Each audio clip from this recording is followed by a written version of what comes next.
Nous allons parler de l'alimentation de la femme enceinte. C'est un grand sujet. Si on parle de ça, on va même peut-être rester toute la nuit ici. Ce que les mamans doivent connaître, une femme enceinte doit bien s'alimenter. Quand on dit bien s'alimenter, comme j'ai l'habitude de dire, ce n'est pas à avoir de gros moyens pour que... Ce n'est pas avoir de gros moyens que nous allons bien nous alimenter. Non! C'est avec le peu que nous avons tout autour de nous et que ce peu-là est un apport nutritionnel. Je dis un apport important en nutrition. Donc, nous devons franchement alimenter nos femmes enceintes. Par exemple, nos femmes qui sont tout autour de nous, nos frères et sœurs, nos mamans, on doit les alimenter. Nos frères doivent se ranger. Quand tu sais que ta sœur est enceinte, ne crie pas sur elle, ne fais pas ceci. Ne serait-ce que ce stress-là, et qu'elle n'est même pas bien alimentée, elle peut choquer. Elle peut choquer. Donc, cessez un peu de stresser vos petites sœurs qui tombent enceintes là. Oui, la grossesse est déjà venue. Mais maintenant, prendre les dispositions. Est-ce qu'elle est bien nourrie? Est-ce qu'elle s'alimente bien? Là-bas, ça doit être un sujet très important et capital pour une femme enceinte. Moi, je dis souvent, même en vaccination, là, quand j'ai des counselings avec les mamans, là, je dis que non, ce n'est pas pareil. Parce que tu vas nourrir ton enfant, qu'il faut avoir des gros moyens, il faut aussi entrer dans des supermarchés, te faire connaître que non, moi aussi j'entre dans des grands supermarchés. Non. Avec le peu que nous avons, et qu'il y a tous ces nutriments là-dedans, l'enfant est bien nourri, la femme enceinte est bien nourrie. Par exemple, les fruits, il y en a toutes sortes de fruits dans notre pays. J'ai dit toutes sortes. En Afrique, il y en a. Par exemple, les tubercules, il y a toutes sortes de tubercules ici en Afrique. Les protéines végétales, il y en a. On les connaît, on peut citer. J'ai une petite apportée. L'autre jour, quand je rentrais, moi j'aime côtoyer beaucoup de gens et on discute de tout et de rien. Un de mes chauffeurs motoman me dit, hey, donc est-ce que tu sais que l'autre est malade? J'ai dit, hey, est-ce qu'il a contrôlé son taux de sang? Il me dit, le taux de sang. Ah, donc nous on a des choses que ça nous donne le sang franchement. J'ai dit, hey, c'est quelle chose? Connaissant que ce sont les gars du Nord, librement, comme j'étais déjà arrivé à destination, il gare sa moto, je descends. Il me dit, je vais te donner. Est-ce que tu sais que le mil rouge ici est très important? Ça donne du sang. J'ai dit, pardon. Elle dit, oui, ça donne du sang. Il dit, comment ça? Mil rouge. Il me dit, oui. Après, je dis, ah, ok, je veux savoir. Il me dit, notre bilibili qu'on boit souvent là, ça donne du sang. Je dis, hey. Après, je lui dis, ok, je vais un peu faire l'expérience. Il faut que je te donne, enfin, combien? Il me dit 100 francs, une petite tasse. Je dis, bon, ok, il faut que tu me rappelles, je veux seulement je vais te donner 200. Tu m'apportes ce bilibili, je vais aussi un peu boire pour dire que non, ça donne du sang. Tu crois que nous au Grand Nord, on part toujours à l'hôpital, pourquoi? Nous, on ne part pas dans vos hôpitaux là, parce qu'on a tout.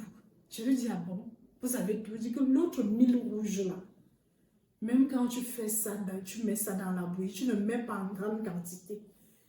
Ça porte du sang. C'est pourquoi tu vois souvent nos femmes,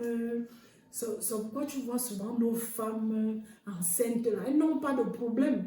Quand elles arrivent à l'hôpital, elles sont bien nourries. Tu entends, non, elle a suffisamment de sang. Ce n'est pas qu'on a pris. Je suis restée, j'ai dit, wow. Mais c'est l'étude que je dois un peu mêler avec ce monsieur. Et comme il m'a dit non, je vais voir sa femme, mais il faut que je voie un peu la portée nutritionnelle chez eux. Et quand je suis partie, j'ai vu sa femme me dit, ah, nous on ne va pas avoir des gros moyens pour qu'une femme enceinte comme moi soit bien nourrie. les aliments au quotidien, le faire au quotidien. Par contre, tu vas voir une jeune fille, elle est nouvellement, elle vit avec son fiancé, elle tombe enceinte. Moi, je vais manger au poulet, je veux le poisson brisé, je veux ceci, je veux les pots de yaourt. C'est nutritif, hein? On nous a même conseillé ça là-bas à l'hôpital. Qui vous a conseillé ça là-bas à l'hôpital? Qui? On dit de bien se nourrir et non de dire de choisir des aliments qu'il faut se nourrir de façon, je ne sais pas, parce que tu veux te comparer aux grandes dames. Non. Il y a une façon de se nourrir et bien se nourrir. Nos faits là. Par exemple, quand un médecin, quand tu arrives en consultation, on te dit que non, il faut un peu que tu prennes du fer. Le fer, oui. On va te dire, mange un peu les légumes. Mon bébé n'aime pas les légumes. Maman, ton bébé aime seulement les poissons brisés. Est-ce que ces poissons brisés vont te donner les fers? Est-ce que ces poulets brisés là vont te donner des fers? Est-ce que le shawarma que ton gars va te ramener chaque soir va te donner des fers? Ça n'a seulement quelques fibres d'apport peut-être en protéines. C'est tout.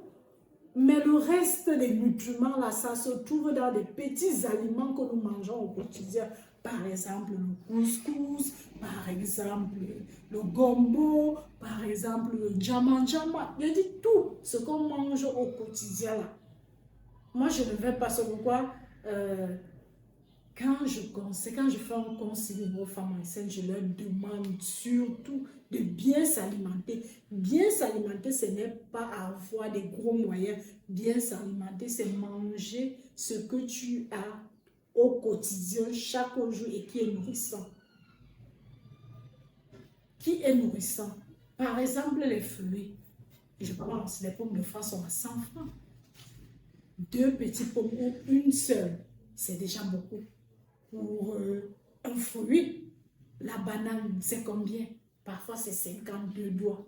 Tes 2 doigts là, ça va. Ce n'est pas peut-être en mangeant un régime de banane qu'on saura que non, vraiment, j'ai pris de la banane et c'est tel. Non, non, non, non, non. On mange au quotidien à de petites quantités, mais très, très nutritionnelles. Je dis très, très nutritionnelles. Quand je dis une femme enceinte, c'est aussi, quand moi je parle de l'alimentation, je veux aussi parler du côté l'état physique, hein, l'état psychomoteur. Parce qu'une femme enceinte a toujours, comme je suis, moi je connais toutes les choses là, parce qu'elle parle devant moi. Comme je suis tombée enceinte là, il doit souffrir. Tu demandes, tu dis que ton gars doit souffrir. Tout ce que je vais, il doit acheter, comment? Comment ça? Maman, si on t'a donné des têtes, si tu sais que non, notre barème s'élève à 100 000. Dans les 100 000 francs, si je dois faire mon planning de nutrition pendant un mois avec les 100 000 francs, c'est essentiel qu'il y ait tous les aliments nutritionnels dans mes 100 000 francs. Ce n'est pas parce que tu es tombée enceinte que tu vas dire le mari doit dépenser. Moi, je dis toujours, vraiment, maman, je suis désolée, je ne vais pas t'aider dans cette optique parce que vous devez construire. Quand on construit, la construction, ce n'est pas seulement la maison. La construction, c'est l'état, ton état physique. Que ton mari connaît déjà que non, ma femme est enceinte, elle doit bien manger. Et il s'arrange à ce que tu aies ce petit au quotidien, ton petit sac au quotidien, ton petit panier de nutriments au quotidien. La dame doit s'arrimer à cela. Je dis s'arrimer à cela. Laissez un peu les enfants me tuer en disant que je veux le poisson brisé. Quand tu rentres là, le poulet brisé de la brique là, s'il te plaît, apporte-moi ça. C'est seulement ça que je vais manger, le piment. Ah, maman, tu ne vas pas préparer quand même le piment. Et maintenant, les fers, quand je dis les fers, c'est surtout nos légumes au quotidien. Bien prendre soin. C'est là qu'une femme enceinte, elle doit bien se rassurer que tout ce qu'elle va consommer doit être propre. Doit être très, très propre. Parce que tu n'es pas seulement toi, il y a déjà quelqu'un en toi qui doit consommer ce que tu es en train de consommer. Bien laver ses aliments, prendre soin de sa cuisson. Et là, je vous assure que je ne vois pas comment tu vas aller chez le médecin et il va te dire que non, madame, vous êtes sous-alimentée, madame, il manque telle chose, telle chose. Je ne vois pas. C'est pourquoi une femme enceinte, quand elle sait que je porte déjà du fruit en moi, elle doit bien prendre soin d'elle. Son mari aussi, de l'autre côté, doit tout faire pour aménager l'état de sa femme. Je dis bien aménager. Aménager, c'est-à-dire rendre tout possible à sa disposition. Donc, tout doit être disponible, surtout l'argent de la nutrition. Ça ne doit plus faire que non, on attend un peu. On va faire les petits jonglages de la vie, mais ça doit être là.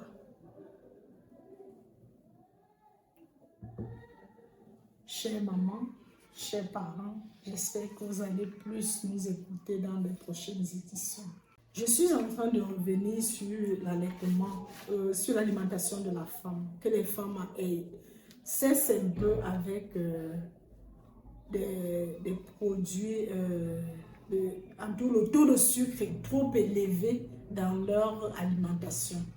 Par exemple, elles boivent des jus constamment, elles mangent. D'ailleurs, je vous rappelle qu'au quotidien de nos jours, dans nos aliments que nous consommons, il y a un élément de sucre qui est à l'intérieur. Donc, cessons de consommer les aliments trop sucrés parce qu'à la longue, on se retrouve des bébés qui sont diabétiques, on se retrouve des femmes enceintes qui sont diabétiques.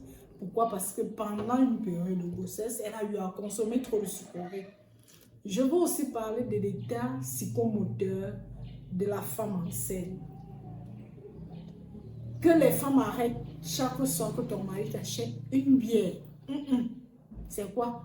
Quand tu es enceinte, moi je dis souvent aux femmes, quand tu es enceinte, tu dois boire rien que de l'eau parce que cette boisson est ça a un apport nutritionnel. Ce n'est pas, c'est quoi vous voulez faire que tout le Cameroun devienne des soulards, les mamans. Les Camerounais ne doivent pas être des soulards. On dit un peu de whisky parce que d'autres disent, donc mais ça c'est vous qui dites que l'organisme a besoin de... On n'en disconvient pas. L'organisme a besoin d'un peu d'alcool, mais ce n'est pas les bières. Dans les bières que vous consommez là, il y a un taux de sucre qui est élevé là-bas, mais on ne peut pas. J'ai dit à un papa l'autre jour que vous voyez, vous consommez la bière chaque jour, mais maintenant, quand on vient vous faire votre glycémie, on trouve que c'est élevé, et tu te demandes que moi je bois du sucre à quelle heure. La bière là, ça a un taux de sucre que toi tu n'arrives même pas à contrôler. Donc, chère maman, évitons de prendre ce qui va nuire à la santé de notre enfant. Évitons de prendre des produits toxiques, la bière, les jus. Je vais encore dire, il y a beaucoup de choses qu'une femme enceinte doit éviter. Beaucoup. Que nous aurons à citer peut-être dans nos prochaines éditions. À éviter, parce que c'est toute une liste. La femme enceinte ne doit pas. Ça, elle doit prendre, mais pas excéder. Donc, sur ce, je vous remercie. Et à la prochaine.